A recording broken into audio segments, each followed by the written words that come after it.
Oculus Quest frees you to enjoy VR untethered. You can play games in room scale with the ability to walk around in the play area or in stationary mode, standing or sitting in one place. Your space and preference will dictate which mode works best for you. First, let's clear out a play area.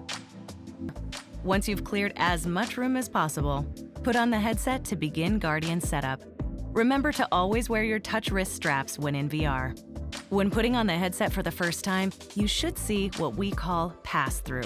Pass-through is a new Oculus feature which allows you to take a quick look at the outside world to help you get oriented in space while wearing the device. Pass-through is essential in creating your play area. The first step in pass-through is to calibrate tracking by setting the floor. To calibrate and set the height of the floor, gently place your controller on the ground and look at it. You should see a virtual grid appear near the floor. Once the grid is correctly locked at floor height, hit Continue. Next, it's time to define your play area.